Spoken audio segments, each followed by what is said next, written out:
Okay, can you hear me?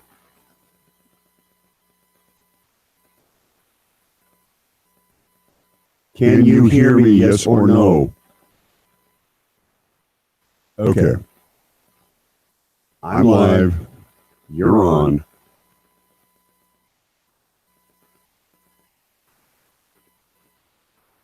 Let me see if this works.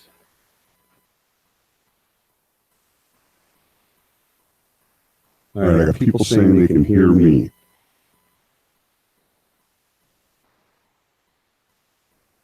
Say something again.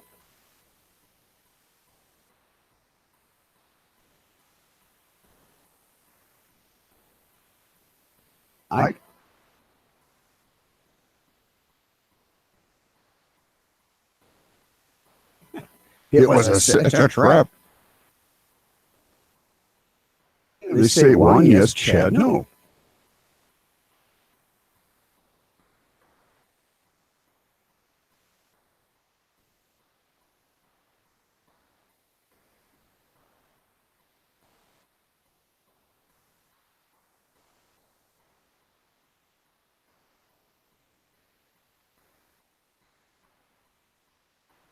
Are you sure that wasn't I sent you the link in Gmail?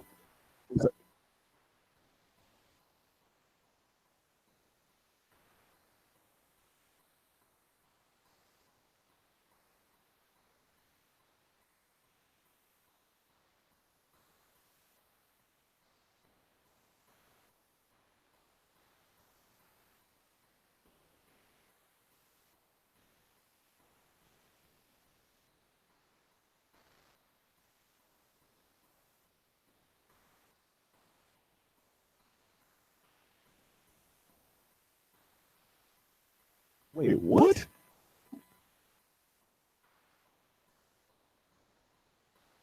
No. I haven't done that since the thing we did yesterday.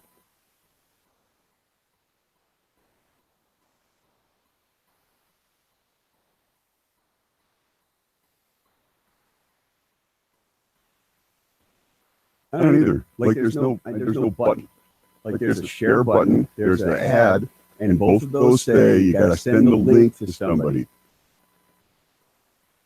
And I'm getting massive, like I'm saying something and I'm hearing it through another portal like 5 seconds after I say it.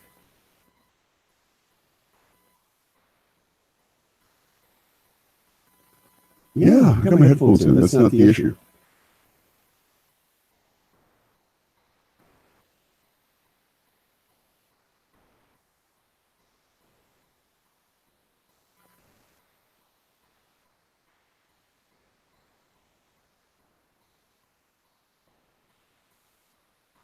Dude, there's nothing. There's literally 1, 2, 3, 4. Actually, there's a new one. Control room.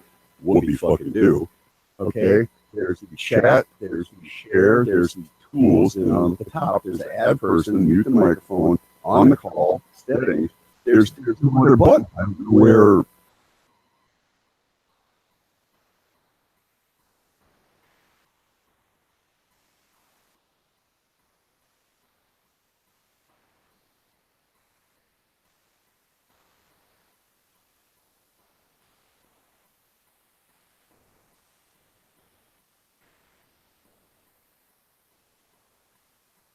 All that did was bring up a mirror effect.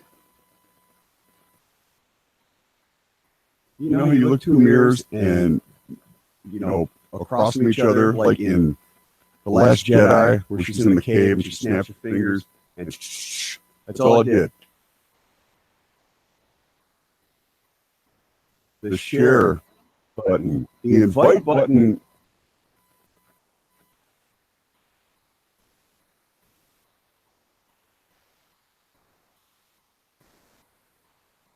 No, I'm telling you, when you click that, it says invite people by sending them this link. And the only way I can send it is either email or Google Plus.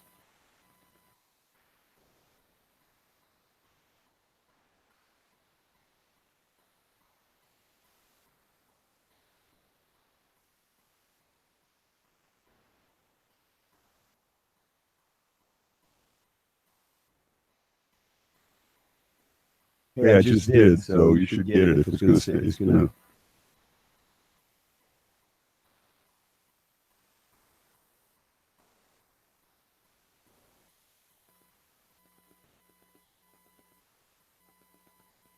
Or I could hang up Hangouts and then invite you.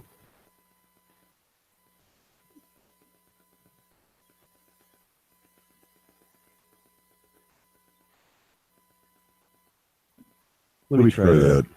I'm going to hang up Google Hangouts and invite you through the YouTube.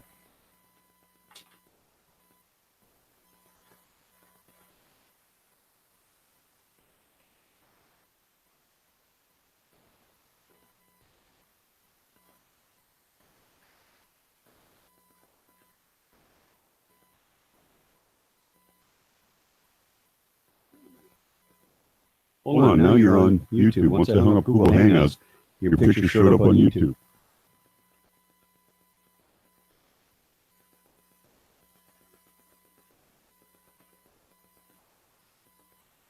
I can see you. I can see your finger over your camera. And the video is really slow. Your best bet is to turn off your video.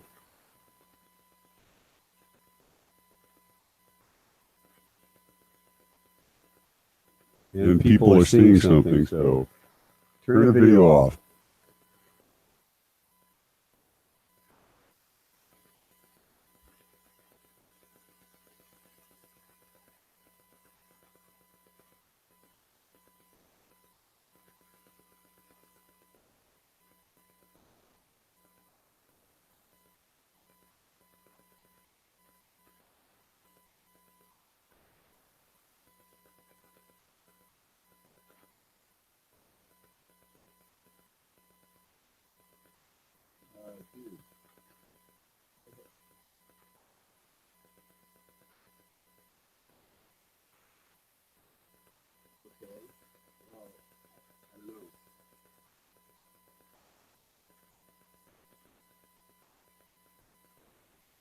I did. I hung up Google account and it switched it, so I'm going to invite you again on YouTube,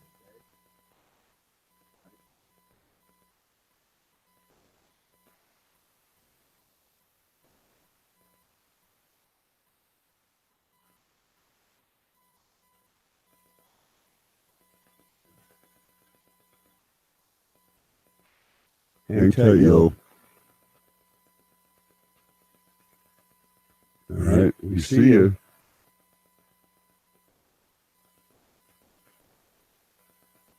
But I can't hear anything. Okay, so one problem, got another. Fan-fucking-tastic.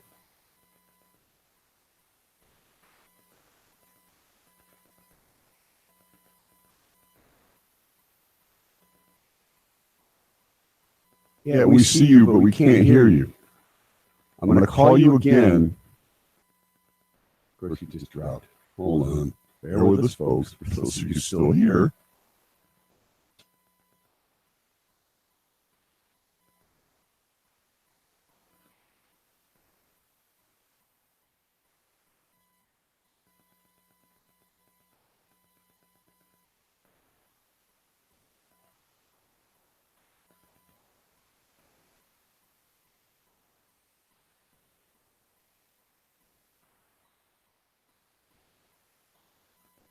I hear you.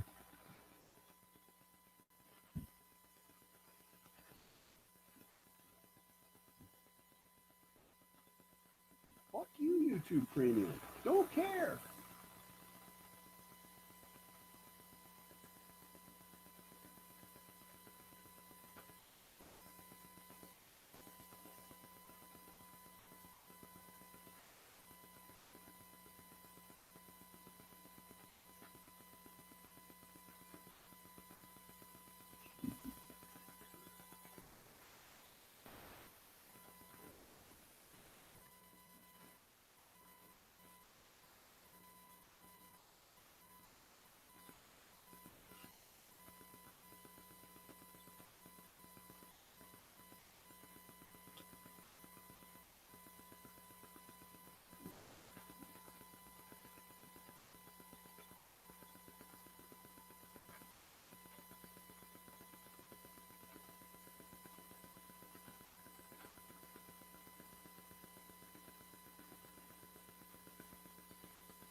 I see your icon up there, Chad, but I cannot hear you.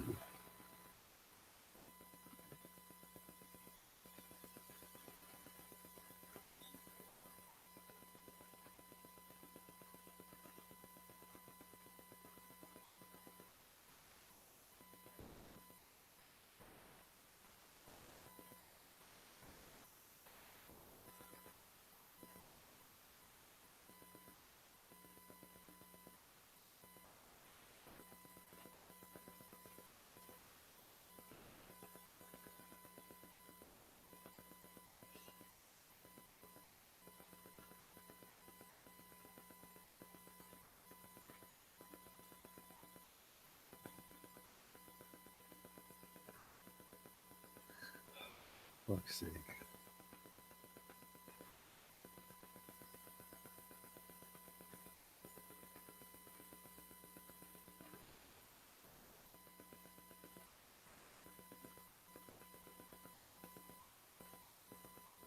All right. I'm going to eject Chad. Okay. He dropped off. I doubt he can hear me, but if for some reason he can, I'm going to try him again.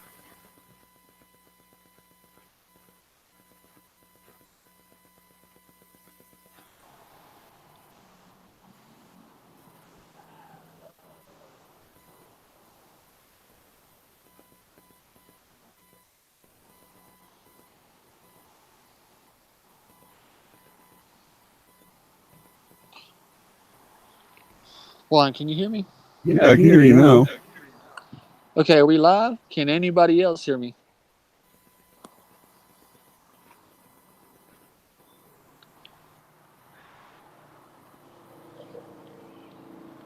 Can you still hear me? Okay, for some reason we dropped feed. Can you hear me? I can hear you, and it looks like they might. Okay, I got tons of people saying yes. Okay, can you hear me when I switch video? Can you still hear me? Okay, because you weren't answering whenever. Okay. Well, so try it again because I didn't know you were doing it. So. Okay, yeah. Well, I'm on video now. You can hear me now, though, right? Well, keep in mind there's a lag because on my screen your video keeps popping in and out, in and out, in and out with the big screen. So yeah, you can hear me, correct? I can hear you, and it looks like it. Good to go, guys. We got loud and clear from everybody. Okay, everybody. Arik Jose, he told us how to set this all up, so we're gonna blame this on Arik Jose. I'm just kidding, Richard. Okay, Juan. Holy shit! It only took an hour. Wow. Oh no, we pretty much figured out. It was a little over an hour. Hey, like yesterday took us like 9 hours, so to get it live in an hour and like a couple of minutes, some change, we did good. Yeah, more like a bunch of monkeys trying to fuck a football. Right. Seriously, man. It's like, yeah. I could come up with a bunch of analogies, but since we're on, all right, and I'm going to, now obviously to you guys, it might be a tad better late than never. Okay. Now, I'm going to try my best to monitor the feed, but yeah, this setup I got is so ragtag. I mean, it's like 5 years ago, state of the art, but I mean, everything is like piecemeal, so I do apologize. But again, due to, security concerns, I still have to modulate my voice, and I know that it might be, annoying to some people, etc. And I know that some might sound sexy, like Barry White, which is the white Barry White. But yeah, hopefully, when you pass it and start talking about what we're going to talk about. So, Monsieur Chad, why don't you start out by, starting where you want to start and letting everybody know some of the stuff that you found and go from there. All right, now that everybody can hear me, thankfully. Okay, Juan, I think first we should discuss the importance of since you're like the inside political man right there, We should probably start out with the importance of, Attorney General Josh Call being in office now, taking Schimmel's place. And, how do you feel about that with the relations with him being Lautenschlager's son? Well, here is my thought on this. He obviously was also involved with the Clintons. Matter of fact, he, as far as I know, used to work for Perkins Coie, who was the one that did the wonderful dossier that's still in the news, and with all the stuff with Mueller and Flynn and all this other crap with the national news that, quite frankly, after Christmas, I haven't even followed anymore. I've just been so busy doing so much other stuff. But essentially, here's what I predict. Now, when Zellner was doing her tweet-a-thon, she did two. I missed the second one. But I kept asking her questions about, deeper involvement. She didn't even acknowledge me. So I don't know if she thinks that it's a bunch of garbage. I don't know if she wants to keep it under the down low because she knows. Because again, and I said this before in earlier videos, when you talk, if there is indeed, because I'm still willing to say that, hey, maybe it was just, somebody Bobby just killed her and then the cops covered it up. But there's no bigger, deeper thing. I don't personally believe that. I think this goes big and deep. Sorry, getting over a cold. But Zellner wasn't acknowledging it, and similar to the zipper garage, if you start getting too close to really high level people, people start disappearing. Bad things happen. Evidence starts disappearing. So if she is aware of what we have uncovered, and she does indeed believe that there is more to this than just Bobby got horny, clocked her with a hammer. I mean, you got all these other things, stating, that this might be, even of course, Halloween Day. I mean, just everything kind of points to something bigger. But she wasn't, she didn't answer any of my tweets regarding that. So again, I don't know her motivation behind that, but I will say, when somebody asked, now with the new Attorney General, because everyone thinks, Brad Schindler, he's really the one stopping this, friends with Ken Kratz and such. I actually got to talk to Brad about this case. And I played dumb, naive. And he said, oh, no, there's sweat DNA. He didn't say sweat. What did he say? He said it was skin DNA.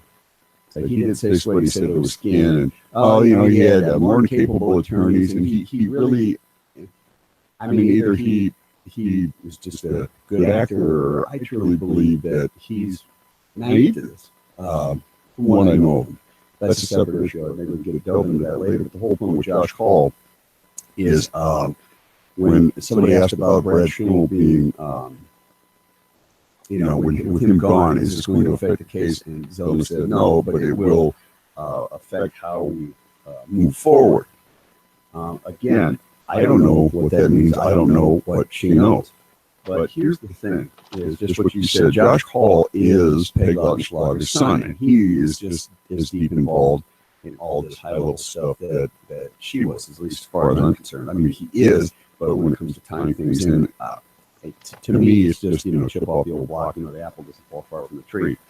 My guess is that because, the judges are really playing hardball, and there's another story, man, I really like to tell you, but I can't kind of blow the cover, but there is hope for Stephen Avery, possibly. It depends on what happens literally in the next 3.5 months. But, and I know I keep dragging this out, but Josh Hall being her son, the only thing I can think of that will happen is Zellner's main focus is to her client, all right, to protect the perfect record, is to get him out. You almost don't care how that happens, especially if you're in prison for something that you didn't do. You don't care how that happens. Even if he says you plead guilty to something and gets set free, Stephen might do that. Maybe he's a man of resolve and he's like, dude, I'm like in my late 50s, screw this. I know the truth. I'm going to take these guys down, and I don't care if I die doing it. These kids are grown, etc. But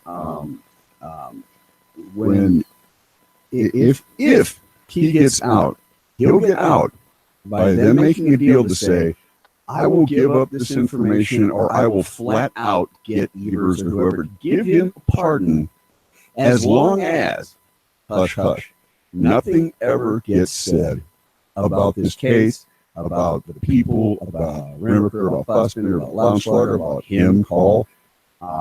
That would honestly be my guess, is that if Icarus starts to fly too close to the sun, because Evers is in there 4 years, Carl's in there 4 years, all right, I don't care how long of a court case, that's still a long time, especially when it's this far along, especially when you've got so many appeals exhausted.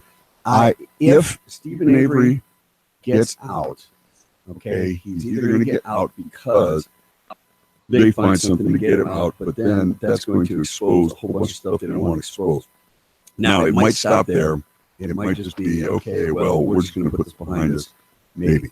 But I honestly think that there's a really good chance that, number one, the Attorney General's never going to release those bones. Oh, Brad Shildu released the bones, and the judge didn't. But now the new Attorney General, the new Attorney General's not going to do that. And if he does, it's under the condition that no matter what happens, Stephen can't talk about it. Like, you know, and they might be able to, but because legally you can still move forward to say, well, now there's whatever, Fossman or somebody, or Remmer or Uyghur. Well, now there's them. It's like, well, that wasn't part of the deal legally. And that's true. So my guess is that if they decide to do that, they'll flat out find a way to let Stephen out. And but the stipulation will be that nobody can talk about anything, say anything, under threat of civil suit, under threat of criminal punishment, etc., because it hides all the nefarious bad stuff. And if you guys had watched that series, and I actually tweeted on this, it was the first tweet of the year, about that, the innocent man with the two guys in Texas with the false confessions, etc., and the one, Paul Gore, or whatever, ended up killing and raping that woman, and it was in the same town or the same county in Texas in the early 80s. What did both people have as you know, the reasons that the cops helped them? Was because they were drug dealers, and supposedly they were dealing drugs with the cops. And this is the 80s, of course, you know, back when cocaine was the big drug of choice. But it's the same motive. It's the exact same thing. And I'm really surprised that Zellner hasn't put these together, especially with all the stuff that we put forth and discovered.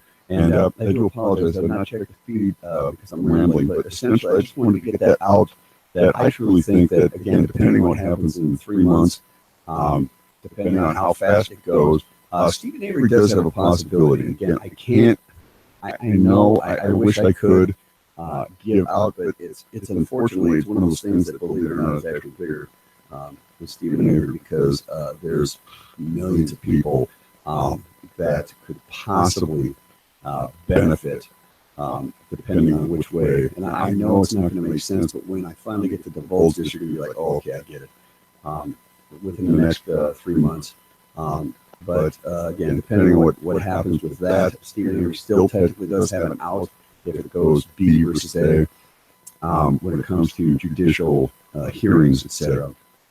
But I hope that kind of answers your guys' questions on when it comes to Josh Hall, what I think is going to be, going on with this case, since he was picked up his father's son. And I truly do believe that this goes all the way up, that these people were doing the exact same thing they were doing in Texas. The innocent man, these guys are running drugs and more than likely humans. And again, if you talk to any, you go to these human trafficking, conferences, etc., you'll hear the same story. And the big events are sporting events, games.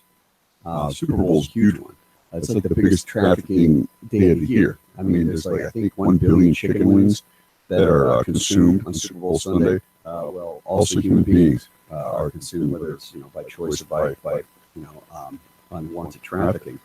But if you think about how that ties in with Mike Hallbach, who got the job with the Green Bay Packers. It ties in with the two hairs, the Green Bay Packers, and Chad can fill you in about everybody else that kind of involved in the Packers organization. And the funny thing is, most people don't know this, the Green Bay Packers is the only NFL football organization that's not owned by some dude. It's actually owned by the community. You can actually buy stock in the Green Bay Packers. Matter of fact, you go around here in Wisconsin, there's people that have like one share of stock of the Packers and have it framed. They're nuts over here. Now, granted, I'm kind of the same way, blue, green, gold, etc. But yeah, Packers are actually technically a publicly traded company. So, there's technically no one to blame if the hammer falls. You got the people in charge, etc. But enough of me babbling. We got a bunch of stuff to talk about. Bones being a big one. So I guess I'm going to start reading the thread and see if I can answer some questions if anyone's got any. And Chad, take it away. Start talking. All right, so I want to focus on the Attorney General's office in the state. They're right outside the state capitol in Madison, right across the road. Three people in particular in the Attorney General's office, because right now these three people are going to be a roadblock for Zellner. State doesn't want her getting any evidence, and so it's very important.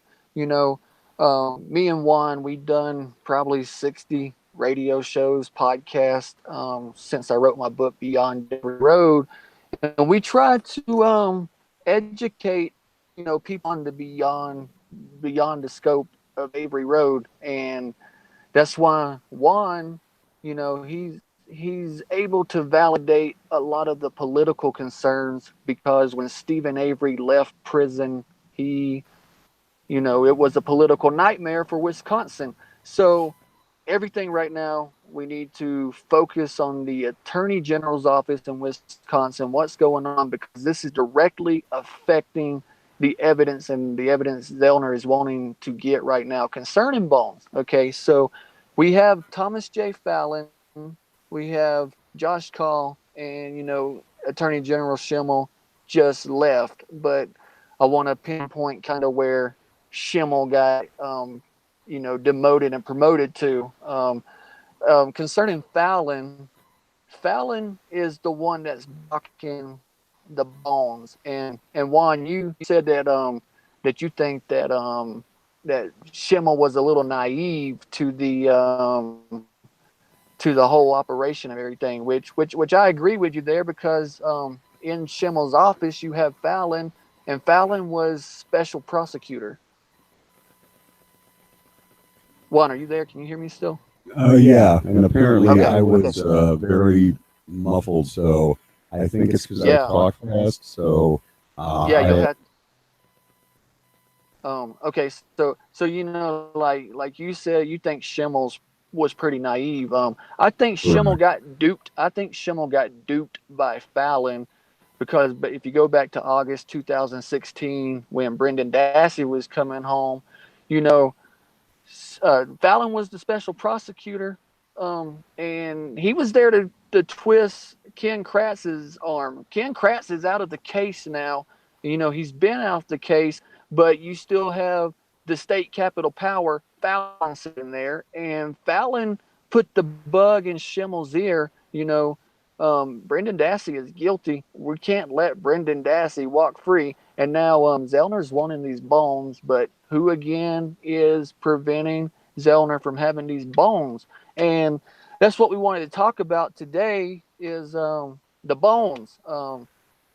You got Josh Paul now in office, which if he's going to live up to the legacy of his mother, Peg Lautenschlager, we have there's a huge roadblock for Zellner ahead on that issue, because it's just call a former FBI director, and if she needs to get the FBI involved, then we have a rat in the tin house. So another thing with Schimmel, where Schimmel went to, Schimmel got promoted as chief judge to the circuit court of, Juan, you want to fill in the county real quick? If you can hear me. Yes. Say that one more time. Was promoted to as the chief judge now. Chief Judge. I'm sorry, I was dicking around with something over here, trying to get this external speaker to turn off to see if maybe that was part of the problem. But say your question one more time, please. Okay, Brad Schimmel, where his location is now. Oh, I'm sorry. Yeah, he is now a Waukesha County Circuit Court judge. He was appointed by Governor Walker right before he left office. And that is a very big issue because we know that there was a certain someone who died in November, and Manitowoc County Coroner, I'm going to reveal some things about the coroner that a lot of people don't know, but Carmen Boutwell, her autopsy took place in Waukesha, and now you have one of the foxes guarding the hen house again. And that's why it's important about this bone evidence. It is the Department of Justice strategically placing people in places that Zellner needs to go to next. Okay, I mean, there's some big issues with Carmen Boutwell right now, especially what has been divulged as of last night. The Manitowoc coroner.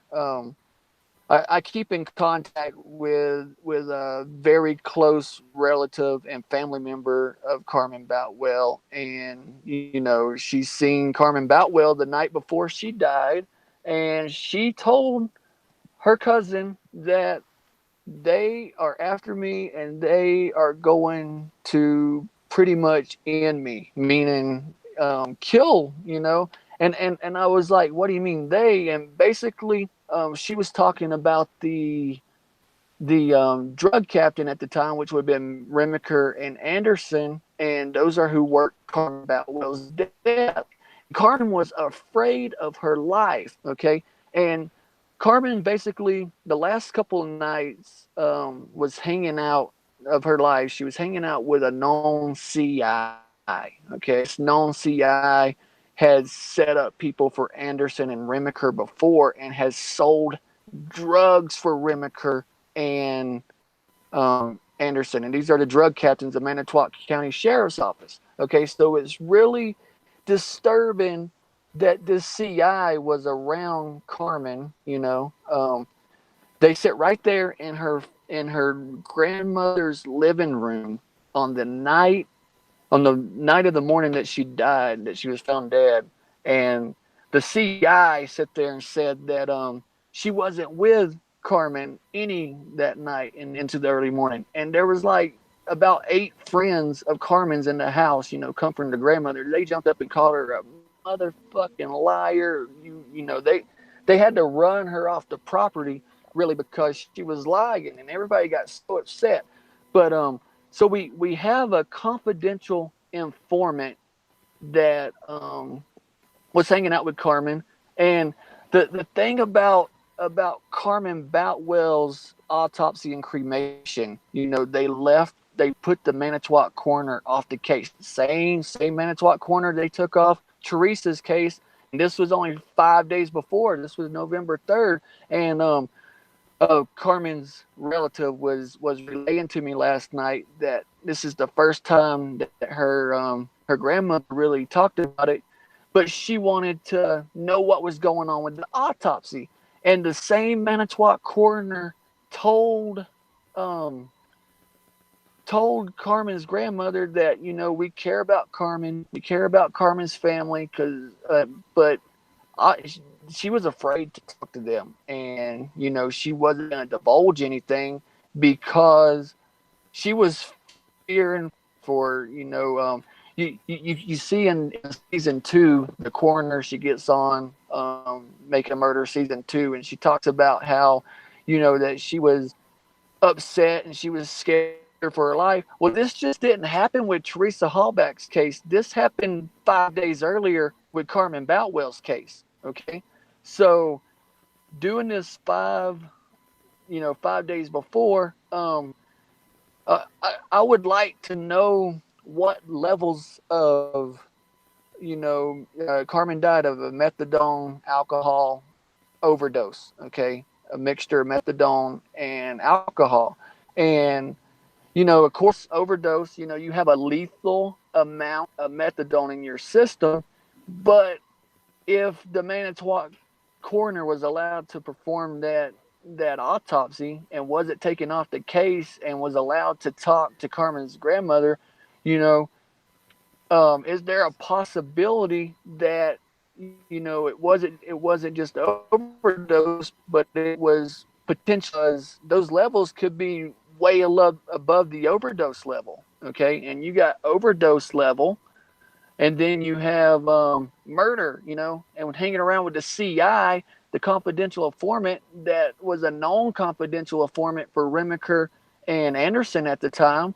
I mean, this is crazy, and a lot of events had transpired after Carmen's death in the Boutwell family, where the drug captains come back and arrested an uncle. They come back and arrested another aunt. There's a lot of things that happen. Um, but the CI, it all falls back on the CI who claims that she wasn't with Carmen Boutwell the night that she died. And there's 8 witnesses that knows, for a fact. And there was another guy, a friend of the relatives, a friend of Carmen's. He passed away. Not really sure what he passed away from, but one night, this CI had gotten like drunk and just like completely high, okay, and just messed up out of her mind. And we're saying that she killed Carmen. She killed Carmen. They made me do it. They made me do it. And she was just hysterical, okay. So um, when Carmen told her family they're coming after me and they're gonna be the end of it, she was scared of her life. What did Carmen know about Dave Remaker and Anderson? Running these drug sting operations, setting people up, selling, cracking down on people. Um, and the thing is, was Carmen purposely targeted for nefarious reasons that really happened in the case? Um, you got Allen who won't give bones to Zellner right now. You have now. This is the thing that really started hitting close to home when I heard this story, and involves Tom Sturdivant. Tom Sturdivant is a DCI agent, Division of Criminal Investigations. Okay, and you have Tom Sturdivant. He's with Yost, who looks down at the fire pit on November 8th, and they find the bones that nobody took pictures of. Well, on the stand, the DCI lies and said they never got involved until November 5th when the RAV4 is found. Okay, so we have the RAV4 being found on the 5th, and that's when DCI says they jump in the mix. Well, that's totally a lie. Okay, on November 3rd, check the transcripts. Um, Remaker calls the DCI from his personal cell phone on November 3rd. This is the same night they they pulled Carmen Boutwell out of the house at 1 o'clock. Okay, 1 o'clock in the afternoon, and they already arranged the autopsy to take place. They arranged for Carmen. There was an article put out in 2012, where Carmen's mother's talking, and it talked about the arrangements. And we have a group that had screenshots of the article, but now all of a sudden the arrangement portion of that article is taken out, and I'm just so glad that we were able to screenshot it back in 2016 in like early April and May when the article started floating around, because they've taken this portion of this article out about the cremation side. But with Carmen Boutwell body, she got pulled out at 1 o'clock, and Karen Hallback only calls in 2 hours later, okay, to report Teresa missing. And this is after they have a body, a 25-year-old body, okay, female, belonging to Carmen Boutwell. And scientifically, that is the only body we know to exist that died. I mean, we know Teresa Hallback is allegedly dead, but there's no scientific community that can prove her death. And the mitochondrial DNA for testing for the maternal side that the FBI done, it was already obsolete at that time. And Sherry Colhane was only able to match 7 of the 13 loci. And everybody listening to this live feed right now, we have 7 matching loci. So I mean, basically, there was never a scientific positive on it. Okay, now Remaker, the way that the DCI lies and say they weren't involved until the 5th when the RAV4, that after hearing Carmen's relative story last night, and I went back to Remaker's phone call. Remaker's calling DCI like 9 o'clock at night. He just moved Carmen Boutwell's body out of the home, set up the autopsy, set up the cremation, was working the drug case because he was one of the drug captains for Manitowoc Sheriff's Office. The person that he called was one of the directors. Okay, it turns out, doing a little bit of investigation, Tom Sturdivant was one of the people he spoke to that night on the 3rd. Okay, and we know on the 5th there were, in the 8th even, there were hundreds of investigators all over the property. So how is it that Tom Sturdivant 5 days later is the one that magically finds these bones out of everybody that's on the property? Okay, you got to think about this because DCI wasn't getting involved until the 5th. DCI was contacted personally by by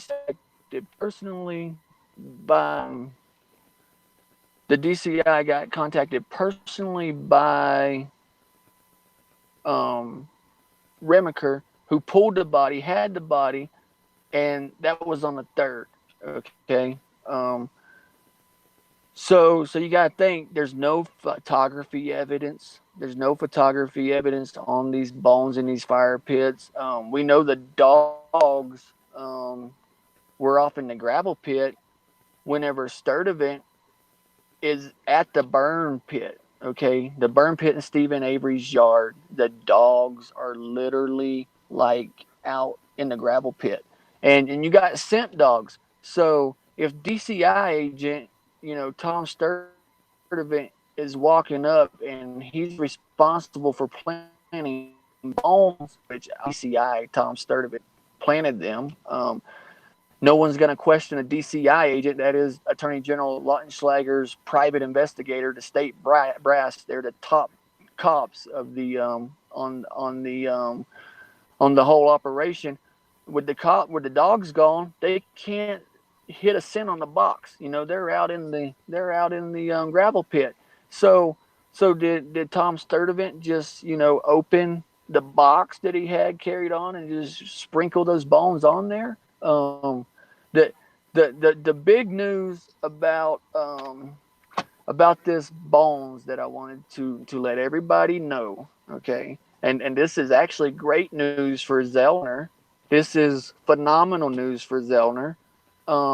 We have Zellner can't get the bones from Fallon right now, and there's a state law that was passed in the criminal reform package bill that was the Avery bill that got its name changed, that said, all bones, all evidence is supposed to be kept for review by any defendant in post-conviction, up for so many years, as long as the person's in prison until deceased or until that case is exonerated and the inmate released. So Fallon is breaking a state law right now to not give Zellner this evidence. But the big news is Carmen Boutwell's relative was asked by her grandmother, and this relative is the first cousin of Carmen, so they're very close. They were very close, their entire life, even though she was only 16 when Carmen died, and Carmen was 25. The thing about this, the grandmother wanted, that they gave several mini urns to the family, and then they gave a kind of bigger urn to Judith Wilson, Carmen's mother, to dump the ashes on the property, or over this park, not the property. They dumped over this park, but there's other people with ashes because of this mini urns that were given, and the grandmother had a bag of stuff, and some of the ashes were in this bag, and she was asked to break the seal on it and go through it because the grandmother couldn't do it, but the relative was honored, and they just done this recently, okay? Because Carmen Boutwell keeps popping up in the mix of everything, but she was able to go through the cremains, and guess what was found there? She was able to go through these cremains. She was able to, go through these just recently, and she found some interesting items of evidence that Zellner is possibly going to be able to use. In the cremations, there was a bone fragment that survived. Okay, you cannot get DNA from the ashes themselves, but there was a bone fragment, a little bigger than the size of your pinky nail, that survived.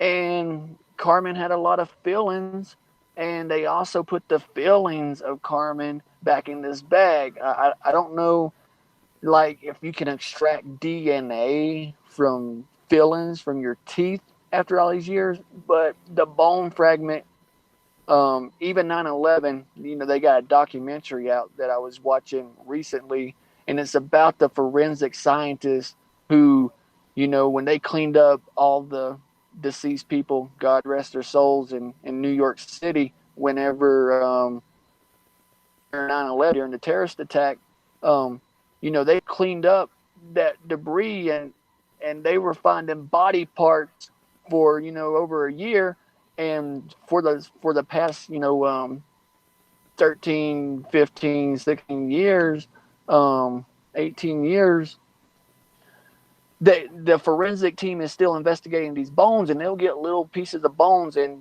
they're just small bones. They're really tiny, but they have a way that they crush the bones, and you can extract DNA from them. So we have a bone fragment the size of a pinky nail. We have a bone fragment the size of a pinky nail from Carmen Boutwell still in existence that could possibly, be crushed and DNA extracted from it.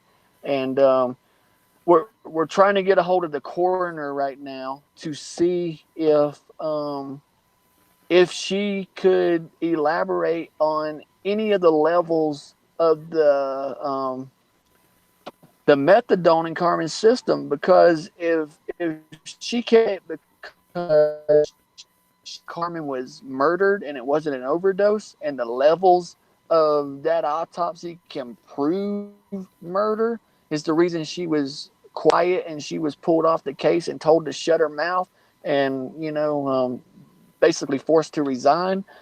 I mean, this is huge because we're looking at a possible murder to get Carmen Boutwell's cremains to plan as Teresa's. Chad, Yeah. Scooby is saying he actually has that toxicology report. So great. Get a hold of him. And Yes, Scooby's a girl. Like I'm supposed to know that. Yeah, you met Scooby. I can clearly see the cleavage in the dog picture that's on the avatar. Right. I can see the teeth. Okay. Let me say this: Scooby's owner is a female. Okay, Scooby's owner is a female. Scooby, I guess, is a boy though. But Oh, I thought you were talking like S&M collar, Pulp Fiction, ball in the mouth sort of owner. right, Anyway, right. continue. So we actually have DNA Well, evidence. Scooby says, "Hey, I'm a dude," so Yes, so Scooby the dog is a dude. Okay. okay. All right, sorry. Continue. At least in my investigation. Maybe I don't want to know we could have a couple of drag queens so good news is evidence if Fallon doesn't want to cough up any DNA, if the state wants to block Zellner from any DNA. I mean, investigating Carmen Boutwell's death, since it was only, it was on the same day Teresa was reported missing. I mean, this could be an important investigation and lead and discovery for Zellner. Okay, and that's why we have a few bones to pick with the state and Zellner about this, because this evidence that Carmen Boutwell's family has, it could be evidence that could blow this case wide open.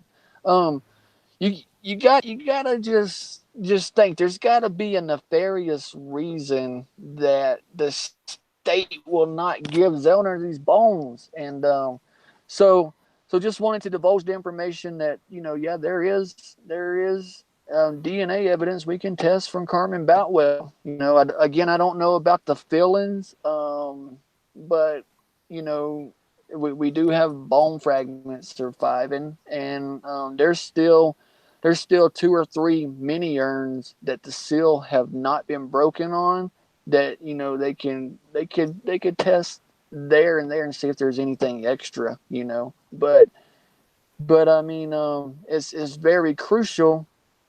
And the Carmen Boutwell, because she was found dead on the day, and we got Remaker who pulled her body out of the house and contacted Tom Sturdivant, and Tom Sturdivant, was the one that found the bones, and the bones were found off camera. And I mean, everybody wants to say there's this doesn't go outside the county level, that there people are like, no, the county done it. It stops at the sheriff's office. Um, I don't know about you, but even if the county sheriff did stuff, you have to have protection from the upper top tier. And we know that with the DCI with the state crime lab involved, Lautenschlager signing off on the evidence. I mean, there's just too much evidence to say that some of this stuff was protected. And you got to look at Lautenschlager. She started protecting Manitowoc County as early as December 17th, 2003, in her report that said Manitowoc County didn't do no wrong to Stephen Avery in the Penny Bernstein case. And so if you have any department, any division of the DOJ that wanted to manipulate the evidence, okay, any of it that wanted to manipulate the evidence, at this point, the top cop was Attorney General Lautenschlager. And at this point, if it's going to save $36 million, and in terms save, there was roughly 654 people considered innocent out of the 900 that wrote the Wisconsin Innocent Project, but they didn't have the manpower to free those people. But you got to bury the hatchet somewhere, and you got to start with Stephen Avery. He might not have got $36 million, but on average, if he got $5 to $8 million, and then these 654 were inspired to somehow get free, you had $1 billion budget problem with the Wisconsin Department of Justice. And Attorney General Lautenschlager controlled that budget. So like the county level for a sheriff's office, you still got to have protection by the upper tier to be protected if you've done anything. But like when you got Fassbender, they're picking up bullet fragments on March 2nd, right after and Dassey are planting fragments in the garage, and that's not the county sheriff's office. That's the DCI. And if you pull up a Google map right now, type in Madison DCI, Division of Criminal Investigation, Attorney General Office, you will see that Fassbender's office was right there in the same building as the Attorney General. Their offices are right across the hall from each other, not the road. They're in the same building right across from the hall. And we got Fassbender, he's state brass for the Fassbender is state brass that works privately, personally for the Attorney General. So this goes well beyond the county sheriff aspect. This goes well beyond Avery Road, and that's why I brought Juan into everything, and that's why Juan actually contacted me, and he was reviewing all the political connections. This case has been political since the day Stephen Avery walked out of prison. Okay. And even now, it's not Ken Kratz blocking Zellner from getting evidence. It's Thomas J. Fallon, whose desk was in Attorney General Peg Lautenschlager's office. Okay. And so now guess whose desk is right there in Thomas J. Fallon's office? Juan, what do you think about all this? How do you put it in perspective politically? Do you see a top tier faction? You know how the politics work in Wisconsin. Do you see everything being top tier, and do you see the top tier at this point being a huge roadblock for Zellner? I do, and to answer Laura, yes, this is my channel, and I'm here. Miss you, love you. Sorry, I left you at the altar, hon. But what would be the first time he got left at the altar? Well, no, for me either. It's like Runaway Bride, but like the dyslexic version. No, but to answer your question, yeah, I do believe. As a matter of fact, and this is fine because everyone has their opinion, and it's fine. Matter of fact, even Chad was saying, his opinion is that it is more of the money. My opinion is more to protect the trade. So that's fine. Eventually, assuming that we find everything out, one of them will be correct. But that's kind of the thing, throwing out ideas. Not everyone's going to be right. So, but yeah, so don't worry. Yeah, and Laura and I go way back, so it's all good. But for the I can't remember who said, because the thread was popping up. But to answer your question, like my personal belief is yes, I do believe that it is a high tier thing, because the one thing that I've come to observe about government, and I think I said this in a video, which actually was from an old America's Funniest Home Videos Uncensored, where Steve Carell was the host before he hit it big with Ron Burgundy and 40-year-old virgin, etc. He said in the video, it's like, why is it so funny when someone gets kicked in the crotch? Well, the answer is simple: it's not my crotch. When it comes to government, all right, it's other people's money. Nobody cares. So even a county the size of Manitowoc, $36 million. Okay, you pay the new guys a little bit less in pension, you recoup that in 10 years. No big deal. Now, granted, you multiply that by 500 or 1,000 innocent people, and yeah, that does add up. But the legislation could also pass a bill that basically says, yeah, we're sorry, but screw you. Here's 50 grand, and hopefully you get on with your life, and hopefully nobody does a background check and hires you even though you've been exonerated. And that's the unfortunate reality of people in power and legislators, etc. And hopefully you guys can understand me a little bit better. I'm trying to talk a little bit slower, but yeah, I do believe that this does have every ring of higher up, because as I stated before, with the new series The Innocent Man that came out on Netflix, it's the exact same story. All right, somebody else was pinned for a murder on a fake confession because the real criminal was a drug dealer that was getting their drugs from the cops. Now, they didn't delve into that in this series. That's all they said about it. But, you know, one is existence, two is coincidence, three is pattern. You know, it's almost like, you know, say your husband cheats on you. You know, oh, I'm sorry, honey, it was an accident. What, you slipped and fell in her vagina? You know, I mean, you know, okay, it was a conscious decision, but, you know, maybe it was an accident. Second time, oh, I was drunk, I didn't know what I was doing. But the third time, it's like, okay, your husband's an unfaithful son of a bitch. So, you know, when it comes to these sorts of scenarios, you know, what would cause people to basically protect it at all costs? Because when it's other people's money, I don't care. I mean, yeah, maybe if it's like, you know, a mob boss or something, I know he's going to whack me, but, you know, I mean, even, I just saw something like Kevin Spacey's video. Somebody was saying, I didn't watch it, probably should. Like, supposedly it was a, you know, hey, if I go down, all you guys go down with me kind of thing.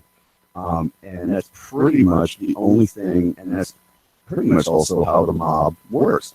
Is if I go down, everybody else goes down. And that's why they will actually go and whack people.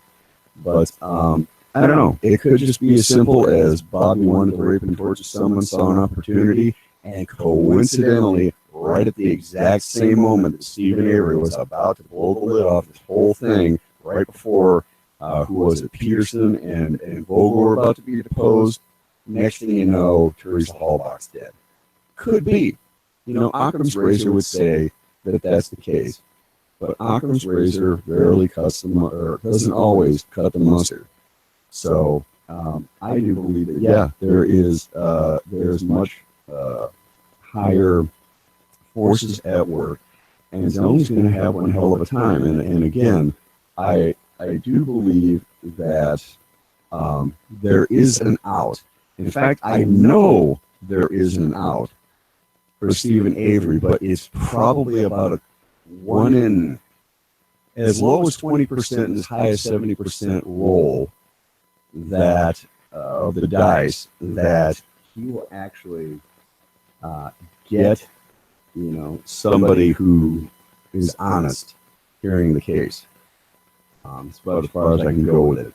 But then again, there are things in motion, and probably again within the next 3 months or so, that will tell whether or not that's going to be the case. So if they can get it into court, I'd say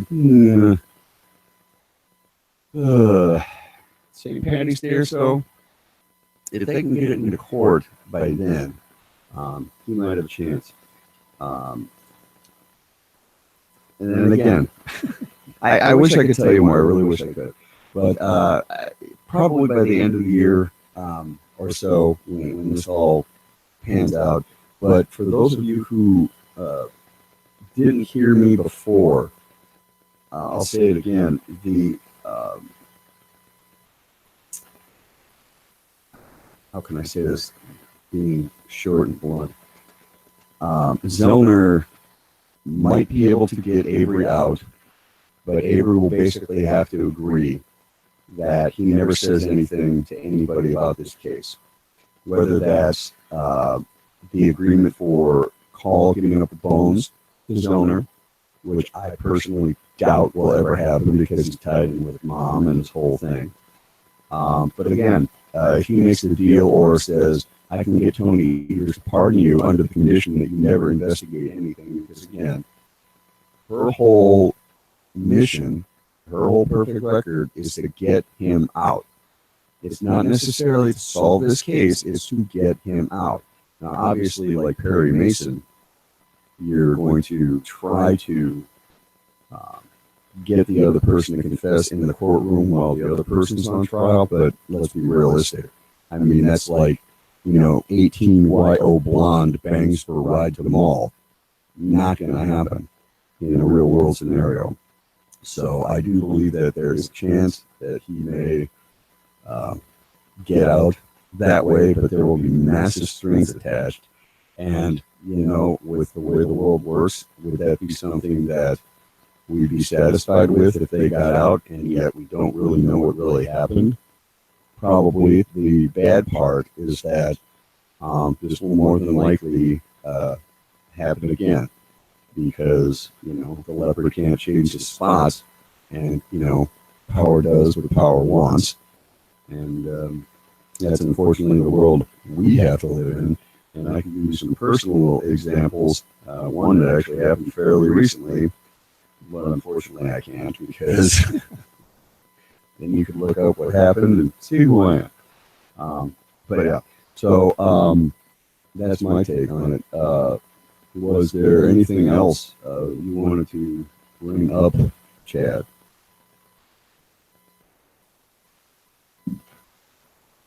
Assuming you're still there.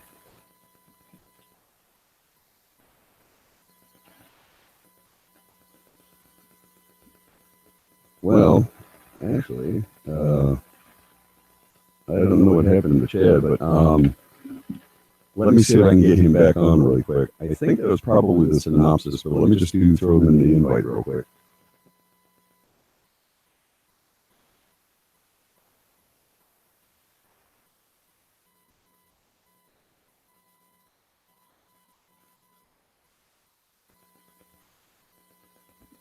All right, I think he dropped off. He's like in the middle of nowhere, doing like some nature photography stuff or something.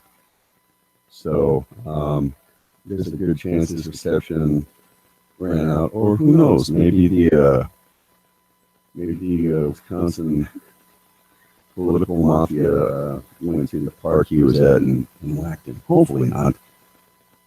But I did send him another invite. So I don't see him popping back up.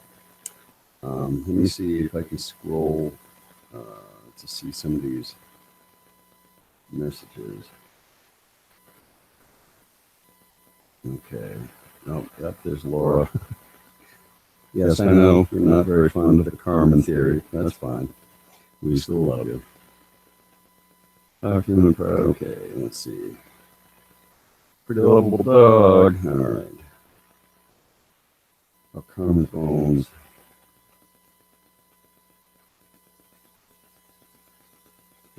Toxicology.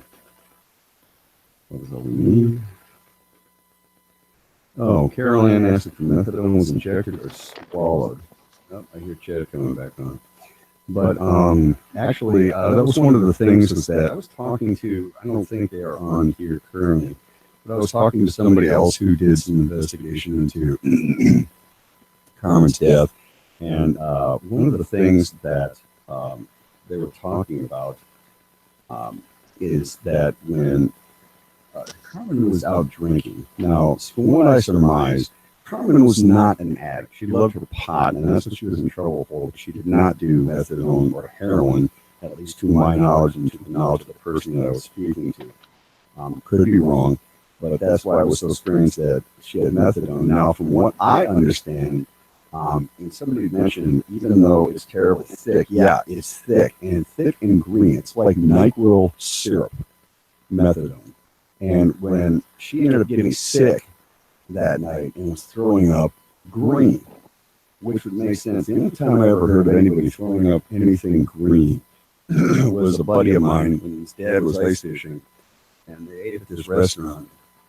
And then went ice fishing, and he ended up yakking it up, and it was green. He got massive food poisoning, like ass faucet, and then yakking from the other end. Okay. All right. Trying to look at all these. Chad's back on. I'm just trying to go through the thread to see if there's any questions. But I don't know at what point you dropped off. But if there's anything else you want to say, state, talk about, go for it while I'm reading through these questions. And then I think we could probably wrap up this edition pretty soon. So Are you there? Yeah. Okay. So Yeah. Okay. Okay. Yeah. I'll have one of Carmen's relatives on um later today in my Facebook group. So if anybody wants to come check that out, a lot of people want to throw knives and sticks and stones at you because some of the family refuses to talk to some of the viewers around here, but anyways, besides that, Carmen's death, I mean, is whether the bones at the fire pit, gravel pit, anywhere are Carmen's or Teresa's. I still feel it's very important for Zellner to investigate this death just due to the fact that Remaker pulled the body out. Remaker, worked on the Hallback case, and Sturdivant was contacted by Remaker on the 3rd, and Sturdivant becomes the one to find the bones on the 8th. Um, there's a lot of disturbing coincidences. The way the Manitowoc coroner, you know, there was a lot of stuff that she wasn't allowed to divulge with Carmen's family. I mean, factually, we have a missing person who's Teresa Hallback, who they couldn't confirm any evidence. Do a scientific confirmation on bones.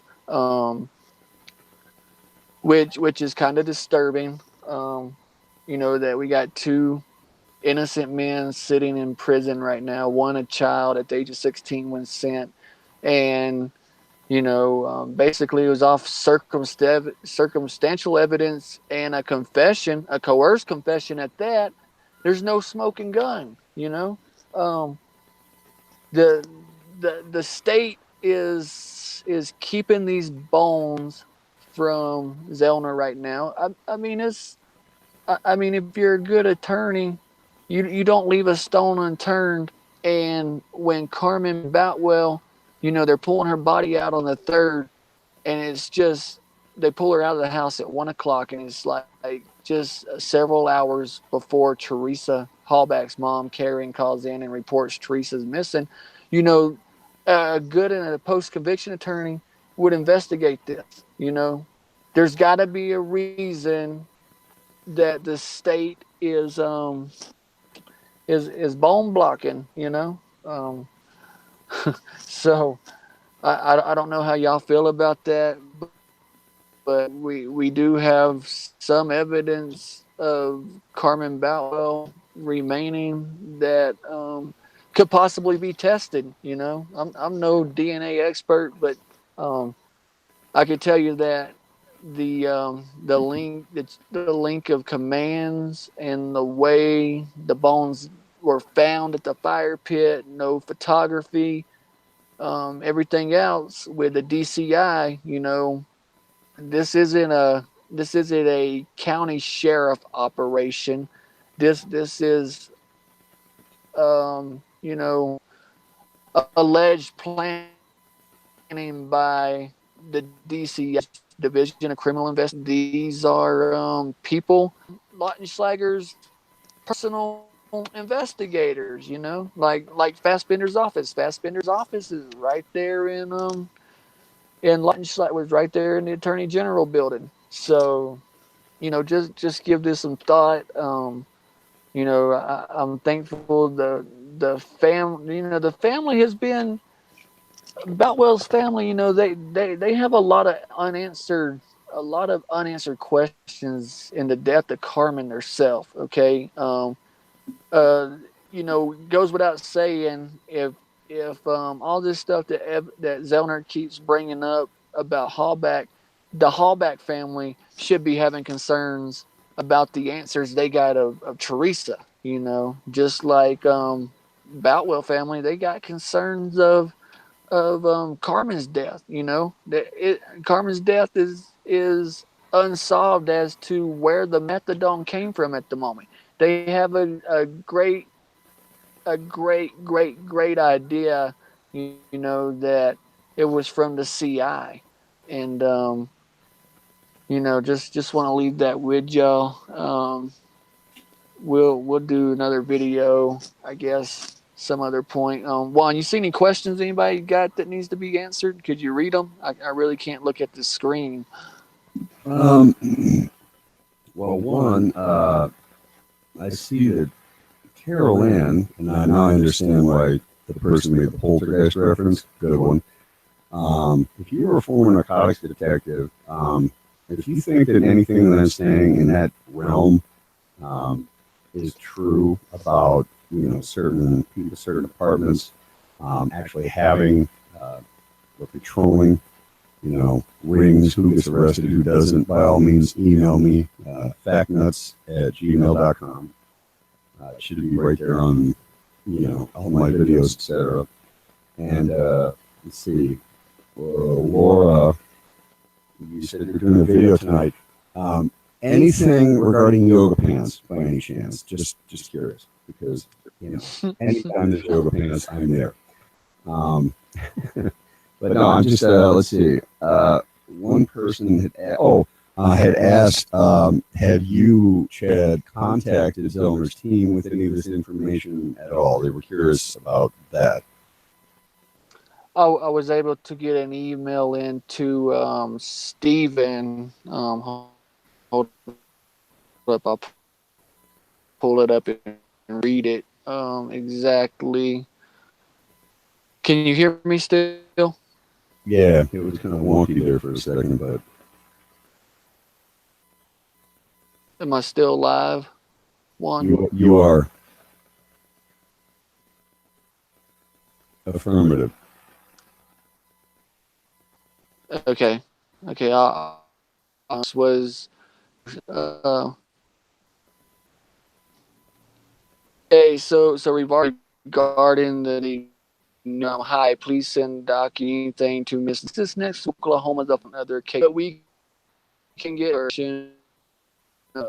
Scott Panic. So that was responded back from Scott Panic. I was able to email them yesterday, and so I mean I don't know how long it's going to take for Zellner to get this information. She's in Texas and Oklahoma and a half, but into it. Yeah, I've reached out with the information, and I think it's important information. I mean, I get criticized a lot, you know, because I'm a conspiracy theorist is what I'm called. But you know, I go with facts and put circumstantial evidence together, and this is a top tier operation. You know, I mean, it's top tier any way you look at it. So I have great concerns and. You know, people shouldn't attack people that are on the same side as Stephen Avery. I know. Eric Jose has had this discussion with his group on several occasions. You know, about people remain calm and just free the guys. You know, that's all we're here for. I'm not here to fight with anybody. My evidence isn't any better than your evidence.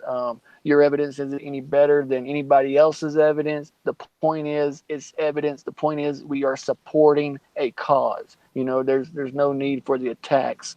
So with that being said, you know, leave no stone unturned. You know, just if it's the smallest thing, that's all it takes is the smallest piece of evidence. You know, so. Well, and somebody asked. And I don't know the answer. Who was it, Scooby? Somebody asked, like, why was the Waukesha corner? Because Waukesha is about 3 counties away. Because you got Manitowoc and Calumet, you know, okay, well, why did Calumet not do it? You know, because they were doing the investigation. Okay, now granted, it's technically doesn't have anything to do with the investigation. And because Manitowoc County coroners and nursing can't do autopsies, that's fine. Why wasn't the independent contractor, Dr. Kelly, I do believe he said, why was Dr. Kelly up there? You know, was it, hey, I'll do it, but I'm not driving there? And why not Sheboygan? Sheboygan's directly south. Why not Brown County, which is the third, you know, Green Bay, the third largest city in Wisconsin? Why was it not there? Why did they haul the body all the way down to Waukesha, which to me was always strange because in Waukesha, where Brad Schimmel, the now former Attorney General, is from, Waukesha also has massive illegal immigrant problems, which is funny because it's actually the most conservative county in the entire state of Wisconsin. So a lot of drug issues. I mean, back when I was young, it had that. Let me see if I can try and read the thread. But I don't know why Waukesha, but it, out of all the things, why couldn't the independent contractor go to Manitowoc or Green Bay, or why didn't they go to Green Bay? Because Green Bay is their biggest city. It's got 183,000 people. They have to have some sort of medical examiner, or at least on call. So if anyone knows why Waukesha, I'd be interested to hear a reason, because the only thing that I could think of is that, and now surprisingly, well, not surprisingly, because Brad Schimmel is actually from Waukesha, so why not get a certain court position where he was from, even if it was just a wink, wink, nod, nod, hey, I'll get you something close to home, or whether it was something to make sure you could cover up messes. Here's Waukesha again. Why Waukesha?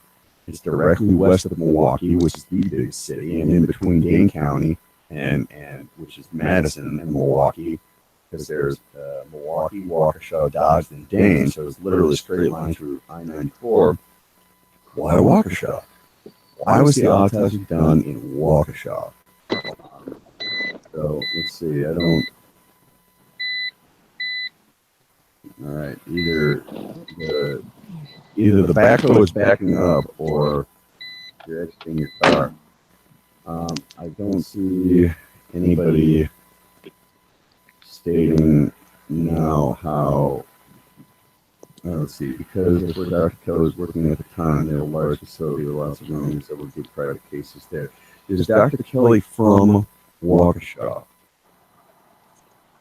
Any office much larger than Green Bay? You're sure about that? Because again, Waukesha is, probably, it's growing because of Brookfield, etc. Because it's almost like Johnson Creek, because it's in between Milwaukee and Madison. But like we had a contract with Waukesha, but not Green Bay. Tell you what, if you can find out more about that, feel free to email me, because I'd be interested to know. It's kind of weird that Waukesha would have a bigger facility in Green Bay when Green Bay has the Packers, and basically everything revolves around Lambeau Field. They have 183,000 people. And yeah. But that's kind of odd that they'd ship it all the way back down there versus him coming up. Because that means every single person that dies in Manitowoc that isn't of natural causes would have to go to Waukesha. Okay. Well, see what you can find out. Whatever gender you are, she, Scooby. Whatever gender you are. I don't know. It's a picture of a dog, and I can't tell by the typing. It's not like. Oh, Scooby is a boy, and Scooby's owner is a beautiful young female. Okay, we're just put it like that. No. You've had coffee with this person in a discreet location in a dark coffee shop one day. I did? You did. Just think back.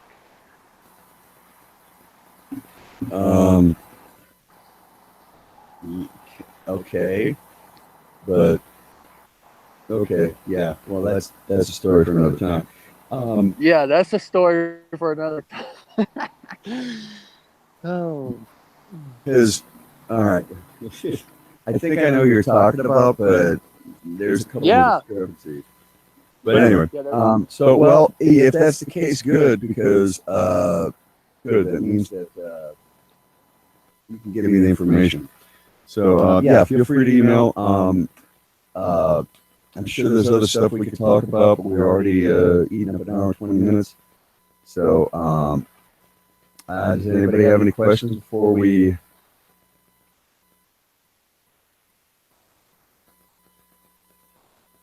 before we depart.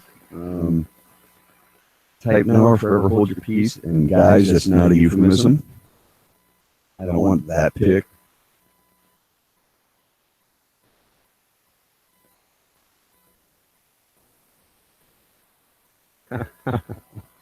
Nice.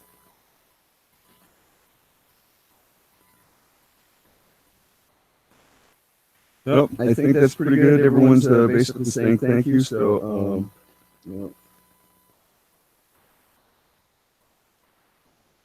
are, according to me. I'm seeing your car. I can hear you still. So, but yes, that's the first episode. We will try and make sure that we do it correctly, so you're not waiting around. So I do apologize for the technical difficulties. Poor guy. But actually, well, it doesn't matter, dude. These icons are. Seriously, I don't know who. I know. But yeah, actually, I'm hopefully getting a new computer set up here soon. I got a couple things on order, so hopefully they will be here for the next time. So again, email me, people I said email, and yeah, we'll do this again. Thank you for tuning in, and yeah, hopefully we'll find out a little bit more about these bones and get these guys free. So yeah. So all right. Well, thanks all. We'll talk to you later. Bye.